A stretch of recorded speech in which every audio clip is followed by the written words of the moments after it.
इस news headlines के प्रायोजक पतंजलि गाय का घी, माँ का भरोसा, प्यार से परोसा। पंचकुला में आज बीजेपी का बड़ा मंथन, संगठन की मजबूती और चुनावी रोड मैप पर बनेगी रणनीति। मुख्यमंत्री नायब सैनी रहेंगे मौजूद। सीएम नायब सैनी की पंचकुला में पुलिस भर्ती के उम्मीदवारों के साथ बातचीत, तैयारी को लेकर की चर्चा, इंतजामों का लिया रिव्यू। देश भर में फिर बढ़े पेट्रोल डीजल के दाम, पेट्रोल में ₹2.61 महंगा हुआ पेट्रोल, डीजल की कीमत ₹2.71 बढ़ी, 10 दिन में ₹7 महंगा हुआ तेल। महंगाई को लेकर कांग्रेस सांसदों का सरकार पर निशाना, वरुण मुलाना और जेपी बोले सरकार का कीमतों पर कोई कंट्रोल नहीं, जनता महंगाई से त्रस्त। सोनीपत में ट्रिपल मर्डर से सनसनी, पति पत्नी और एक महिला की तेजधार हथियार से हत्या, पुलिस ने शुरू की मामले की तफ्तीश। इस न्यूज हेडलाइंस के प्रायोजक पतंजलि गाय का घी, माँ का भरोसा, प्यार से परोसा।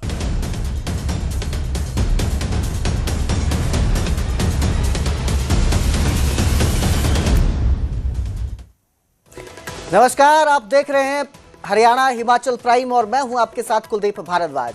बुलेटिन की शुरुआत करेंगे पंचकुला से, जहां आज बीजेपी की बड़ी बैठक है। संगठन की मजबूती और चुनावी रोड मैप पर मंथन किया जाएगा। मुख्यमंत्री नायब सिंह सैनी इस बैठक में मौजूद रहेंगे। इसके साथ ही प्रदेश अध्यक्ष और प्रदेश प्रभारी भी मौजूद रहेंगे। सभी विधायक, सांसद और जिला अध्यक्ष इस बैठक में शामिल रहेंगे। तो बीजेपी की ये बैठक है और उम्मीद यही जताई जा रही है कि संगठन को मजबूत करने को लेकर इसमें चर्चा होगी। चुनावी रोड मैप पर भी मंथन किया जाएगा। खुद मुख्यमंत्री नायब सिंह सैनी इस बैठक में मौजूद रहेंगे और बड़ी बैठक है ये। बीजेपी के प्रदेश अध्यक्ष वो भी इसमें शामिल रहेंगे, प्रदेश प्रभारी भी मौजूद रहेंगे, सभी विधायक, सांसद और जिला अध्यक्ष भी इस बैठक में शामिल होंगे। तो किस तरह से जो संगठन है उसको मजबूत किया जाए, इस पर चर्चा होगी। क्या आगे की रणनीति रहेगी बीजेपी की, किस तरह चुनावों में बीजेपी को और ज़्यादा मजबूत बनाया जा सकता है, इसको लेकर चर्चा होगी, मंथन किया जाएगा इस बैठक में।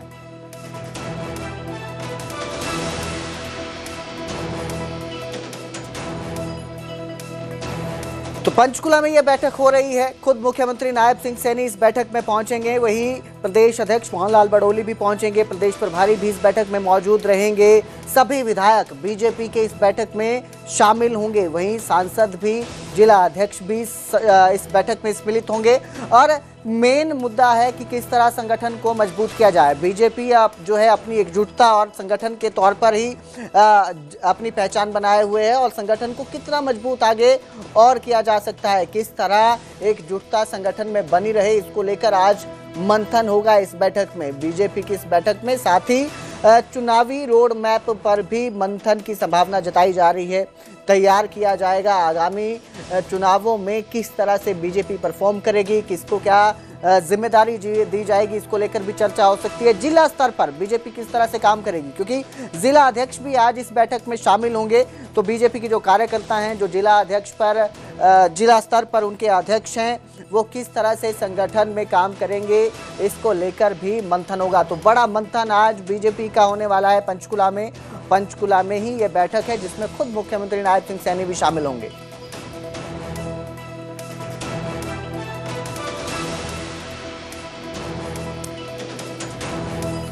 तो बीजेपी पंचकुला में ये बैठक कर रही है। संगठन की मजबूती, चुनावी रोड मैप को लेकर मुख्यमंत्री नायब सिंह सैनी इसमें शामिल होंगे, प्रदेश अध्यक्ष, प्रदेश प्रभारी भी मौजूद रहेंगे, सभी विधायक, सांसद और जिला अध्यक्ष भी शामिल होंगे।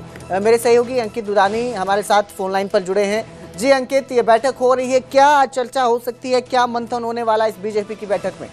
बिल्कुल 3:30 बजे ये बैठक होगी और पंचकमल कार्यालय जो पंचकुला का बीजेपी हेडक्वार्टर है उसके अंदर ये बैठक होगी। और प्रमुख जो मुद्दा रहने वाला है वो एसआईआर का मुद्दा रहने वाला है कि जिस तरह से प्रदेश में एसआईआर की प्रक्रिया शुरू हुई है तो उससे कार्यकर्ताओं को अवगत कराया जाएगा। सारे जो जिला अध्यक्ष हैं और नीचे के कार्यकर्ता हैं, मंत्री हैं, सबको बताया जाएगा कि किस तरह से एसआईआर की प्रक्रिया चलेगी। और साथ ही जो 12 साल पूरे हो रहे हैं, मोदी जब प्रधानमंत्री बने हैं तो 26 मई को वो 12 साल पूरे हो रहे हैं, तो उसको लेकर भी प्रदेश भर में कार्यक्रम आयोजित किए जाएंगे। तो उसको लेकर भी आज बैठक के अंदर चर्चा होगी और कार्यक्रम तय किए जाएंगे। जी बिल्कुल, बहुत बहुत शुक्रिया इस तमाम जानकारी के लिए अंकित। तो 3:30 बजे यह बैठक होगी जिसमें एसआईआर के मुद्दे पर भी चर्चा होगी। तो वहीं पुलिस भर्ती के उम्मीदवारों के साथ आज मुख्यमंत्री नायब सिंह सैनी ने संवाद किया। दरअसल पंचकुला में मुख्यमंत्री नायब सिंह सैनी ने उम्मीदवारों से बातचीत की। सीएम ने तैयारियों को लेकर उम्मीदवारों से चर्चा भी की। वहीं प्रशासन के इंतजामों के बारे में भी रिव्यू लिया। मुख्यमंत्री नायब सिंह सैनी पंचकुला पहुंचते हैं। पंचकुला में हरियाणा पुलिस भर्ती का निरीक्षण करने मुख्यमंत्री नायब सिंह सैनी पहुंचे थे। यहाँ सीधे उन्होंने अभ्यर्थियों से मुलाकात की, दिक्कतों के बारे में भी उन्होंने अभ्यर्थियों से पूछा और कहा कि पूरी तरह से जो प्रक्रिया है वो पारदर्शी है। दरअसल पंचकुला के ताऊ देवीलाल स्टेडियम में मुख्यमंत्री नायब सिंह सैनी पहुंचे थे, जहां हरियाणा स्टाफ सिलेक्शन कमीशन की ओर से आयोजित पुलिस भर्ती प्रक्रिया के तहत चल रहे फिजिकल मेजरमेंट टेस्ट पीएमटी में जो अभ्यर्थी हैं शामिल हुए हैं, उनसे मुलाकात की मुख्यमंत्री नायब सिंह सैनी से और रिव्यू भी लिया उनसे कि भर्ती प्रक्रिया में अगर कोई दिक्कत है, कोई परेशानी सामने आ रही है तो उसका भी रिव्यू लिया। वारी सलीना हूँ मैं, गुरुग्राम मेरा जिला है। सीएम साहब हमें अच्छा लगा कि सीएम साहब ने जाना कि हमारे बीच में क्या प्रोसेस चल रहा है, क्या प्रोसेस नहीं चल रहा। हमें बहुत ही अच्छा लगा कि जैसे सीएम ने हमारे बीच में आके हमारी समस्याओं को जानने की कोशिश करी, उस हिसाब से हमें बहुत अच्छा लगा। नाम दीपक है मेरा, कैथल डिस्ट्रिक्ट से आया हूँ मैं और यहाँ पे मतलब पीएमटी चल रही है हरियाणा पुलिस की। अभी सीएम साहब आए थे, यहाँ पे देख के गए हैं कि भाई व्यवस्था वगैरह कैसी है और मतलब कुछ बच्चों से बातें भी की, उन्होंने पूछा था भाई सब ठीक ठाक चल रहा है नहीं। सेल्फी वगैरह ली है, मतलब बच्चों के साथ हाथ भी मिलाया है, बधाइयाँ भी दी है मतलब बच्चों को। नहीं मतलब अच्छा है, अगर वो मतलब आगे पूछ रहे हैं तो बच्चों से उनके बारे में कि भाई कोई समस्या तो नहीं है, तो अच्छी बात है ये। मेरा नाम आकाश है और मैं जींद से बिलोंग करता हूँ। मैं आज अपना पीएमटी के लिए पंचकुला आया था, तो सैनी साहब से मुलाकात हुई है। सैनी साहब ने शुभकामनाएं दी और सभी बच्चों को अपने अग्रिम भविष्य के लिए बहुत बहुत बधाई दी है। उनसे मिलकर मुझे बहुत अच्छा लगा। अच्छा, मेरा नाम अरविंद है, मैं भिवानी से आया हूँ और पीएमटी के लिए आया हूँ मैं यहाँ पर। बढ़िया डाल व्यवस्था, बैठने की रेस्ट एरिया वगैरह, फोटो वगैरह और सब कुछ बढ़िया है यहाँ पर, ठीक अच्छे से मिल रहा है, कोई दिक्कत नहीं है। और आगे बढ़ेंगे, अब बात करेंगे पेट्रोल डीजल की, जिनकी कीमतों में एक बार फिर बढ़ोतरी हुई है। पेट्रोल में ₹2.61 महंगाई बढ़ी है, बढ़ोतरी हुई है कीमतों में। वहीं डीजल के दाम में भी ₹2.71 प्रति लीटर बढ़ोतरी हुई है। 10 दिन में करीब ₹7.35 प्रति लीटर पेट्रोल महंगा हुआ है। वहीं डीजल 10 दिन में ₹7.53 प्रति लीटर महंगा हुआ है। यानी कि 10 दिनों में कीमतें बढ़ी पेट्रोल की, और इतनी बढ़ी कि डीजल में ₹7.53 और पेट्रोल में ₹7.35 की बढ़ोतरी हो गई है 10 दिन में। तो इसका असर सीधा लोगों की जेब पर पड़ता नजर आ रहा है। धीरे धीरे ये जो है दाम बढ़ाए गए हैं। 7 दिनों में 9 दिनों में 3 बार बढ़े थे और 10 दिनों में 4 बार पेट्रोल के दाम बढ़ चुके हैं। सबसे पहले दामों में बढ़ोतरी होती है, ₹3 बढ़ोतरी की जाती है, फिर उसके बाद कुछ पैसे 81 पैसे 89 पैसे बढ़ोतरी होती है, उसके बाद फिर बढ़ोतरी होती है और अब एक बार चौथी बार ये बढ़ोतरी हुई है। फिर दामों में बढ़ोतरी हुई है, ₹8 के करीब अब जो है दाम बढ़ चुके हैं। 4 बार बढ़ोतरी हो चुकी है पिछले 10 दिन में। प्रधानमंत्री नरेंद्र मोदी आए थे, लोगों से अपील की थी कि डीजल पेट्रोल की बचत करें और उसके बाद से जो है पेट्रोल की कीमतें बढ़ने लगी हैं। तो मेरे सहयोगी हमारे साथ लाइव जुड़े हैं इस खबर पर। जिस तरह से तेल के दाम बढ़े हैं, लोगों में किस तरह से असर देखने को मिल रहा है, उसको लेकर महेंद्रगढ़ से सुशील शर्मा हमारे साथ लाइव जुड़े हैं। वहीं कुरुक्षेत्र से अशोक यादव हमारे साथ लाइव जुड़े हैं। सबसे पहले मैं रुक करूंगा महेंद्रगढ़ का, सुशील शर्मा से जानना चाहेंगे कि किस हद तक अब लोगों में पेट्रोल के दाम बढ़ने के बाद जो है प्रतिक्रिया सामने आ रही है। जी, मैं आपको बताना चाहूंगा, महेंद्रगढ़ के अंदर जो पिछले 10 दिनों के अंदर पेट्रोल और डीजल के भाव बढ़े हैं, उसको लेकर लोगों में काफी रोष देखा जा रहा है कि महेंद्रगढ़ के अंदर जो पिछले 10 दिनों के अंदर है, डीजल के भाव ₹7.53 बढ़ गए हैं, जबकि पेट्रोल की कीमत के अंदर ₹7.32 का इजाफा हुआ है। जो पेट्रोल और डीजल के भाव बढ़े हैं उसके बाद लोगों का कहना है कि ये भाव बढ़ने के बाद आम लोगों की जेब के ऊपर काफी असर पड़ता हुआ दिखाई दे रहा है। पेट्रोल पंप हम खड़े हैं महेंद्रगढ़ के जो स्टेट हाईवे के ऊपर पेट्रोल पंप के ओनर हमारे साथ मौजूद हैं। मैं इनसे जानना चाहूंगा कि किस तरीके से जो पिछले 10 दिनों में पेट्रोल के भाव बढ़े हैं उसके बाद कितना असर आपको देखने को मिल रहा है। हमारे यहाँ असर करीब 15% का हुआ है, 15% सेल डाउन हुई है और पिछले 10 दिनों में 7 रुपए 32 पैसे पेट्रोल में और 7 रुपए 54 पैसे डीजल में बढ़े। और ये जो भी है ये इंटरनेशनल मार्केट में जो क्रूड के रेट बढ़े हैं उसकी वजह से। देखिए इसके जो कीमतें बढ़ी हैं उसके बाद दुपहिया वाहन की सेल में कम हुआ है या 4 पहिया वाहन की सेल के अंदर प्रभाव हुआ? दोनों में ही हुआ है, 4 पहिया वाहन में भी और 2 पहिया वाहन। तो लोगों का किस तरीके का गुस्सा आपको देखने को मिल रहा है? आते हैं वो कहते हैं कि जी आपने रेट बढ़ा दिए, तो हम ये कहते हैं कि देखो हम तो नहीं बढ़ा रहे, गवर्नमेंट की पॉलिसी के हिसाब से बढ़ रहे हैं रेट। तो जी बिल्कुल सुशील, और जो है दाम बढ़ रहे हैं, हालांकि इसका असर लोगों की जेब पर भी पड़ रहा है। और अब हम रुक करेंगे, मेरे दूसरे सहयोगी हमारे साथ कुरुक्षेत्र से अशोक यादव भी लाइव जुड़े हैं। अशोक, कुरुक्षेत्र में किस तरह का माहौल देखने को मिल रहा है तेल के दामों में जो बढ़ोतरी हुई है उसके बाद? देखिए कुलदीप, कहीं ना कहीं लोगों में गुस्सा जरूर दिखाई दे रहा है और लोग जैसे तैसे पेट्रोल पंप पर जो तेल डलवाने आ रहे हैं वो लोग हैं गुस्से में भी दिखाई दे रहे हैं। और लोग हैं वो लगातार जो पेट्रोल पंप पर आ रहे हैं, तो कहीं ना कहीं लोग जो बार बार कह रहे हैं कि धीरे धीरे पेट्रोल के रेट बढ़ाए जा रहे हैं, डीजल के रेट बढ़ाए जा रहे हैं। हम कोशिश करेंगे बातचीत करने की। सर, पेट्रोल डीजल के रेट आज फिर बढ़ाए गए हैं, क्या कहेंगे? लगातार बढ़ाए जा रहे हैं, छोटी बार आज भी बढ़ा दिए गए थे। सर ये तो गवर्नमेंट के ऊपर है, लेकिन हर इंसान पे बजट का फर्क तो पड़ता ही है, चाहे कोई भी हो, चाहे दिहाड़ीदार हो, ईमानदार हो, कोई भी हो। हर चीज में एक चीज का फर्क है ही है आपको, क्योंकि इस हिसाब से हमारी दिहाड़ियाँ जो मजदूरी है वो तो नहीं बढ़ रही, लेकिन रेट हर रोज बढ़ रहे हैं। आज गैस देख लो क्या दिक्कत हो रही है, एक सिलेंडर को 45 दिन के बाद भी, उसके बाद भी 10 दिन बाद मिलता है। 45 दिन का गवर्नमेंट क्या, लेकिन उसके बाद भी मिलता है। हम चले जाते हैं सिलेंडर लेके, वापस ही आते हैं। प्रॉब्लम है सर, हर जगह प्रॉब्लम है सर। कह रहे हैं प्रॉब्लम है, लोग तेल डलवाने आ रहे हैं, आप भी तेल डलवाने आए हैं, तेल डलवाने आए हैं लगातार। ये कुछ शख्स हैं नहीं बोलना चाहते हैं, तो कहीं ना कहीं पेट्रोल डीजल जो लोग डलवाने आ रहे हैं, बिल्कुल मेरे सहयोगी दिखा रहे हैं, तो गुस्से में भी हैं। लोग कह रहे हैं कि लगातार जो दिहाड़ी मजदूरी करने वाले लोग हैं उनको भी दिक्कत आ रही है, तो धीरे धीरे ये पेट्रोल डीजल के रेट बढ़ाए जा रहे हैं। ये गलत है, आक्रोश तो लोगों में दिखाई दे रहा है, लेकिन मैं चाहूंगा कि आप पेट्रोल पंप के जो कर्मचारी हैं उनसे बातचीत करके देखें कि कितना असर देखने को मिला है पिछले 10 दिनों में। जिस पहले तेल बिक रहा था और 10 दिनों में दाम बढ़ने के बाद कितना असर इसका देखने को मिला है। है सर, क्या कर सकते हैं हम, रेट इतना बढ़ रहा है जी, आम जनता पे बहुत असर पड़ रहा है इस चीज का। हम महंगाई करके तो वैसे बहुत ज्यादा ही, कुछ लोग तो ऐसे है कि उल्टा ही बोल के जाते हैं, अब जिसमें पाना डलवाना डालना ही है।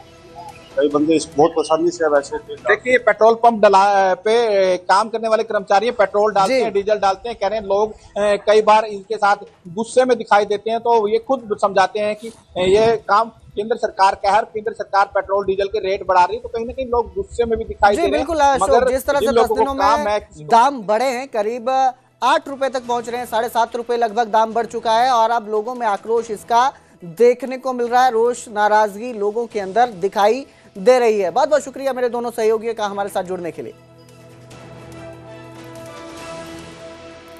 तो एक और तेल के दामों में बढ़ोतरी से जनता परेशान है, तो वहीं दूसरी ओर महंगाई और तेल के बढ़े दामों पर विपक्ष सरकार पर हमलावर है। हरियाणा में कांग्रेस सांसदों ने सरकार को निशाने पर लेते हुए कहा कि पेट्रोल और डीजल की कीमतें आम आदमी की कमर तोड़ रही हैं, लेकिन सरकार का इन बढ़ती कीमतों पर कोई कंट्रोल दिखाई नहीं दे रहा।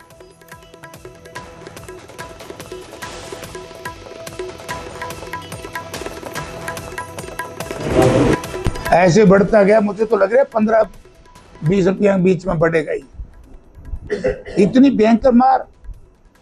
और मैं सरकार से पूछना चाहता हूं, आप लोगों के चैनल के माध्यम से, जब 2 वर्ष तक कोरोना काल था देश में, दुनिया में,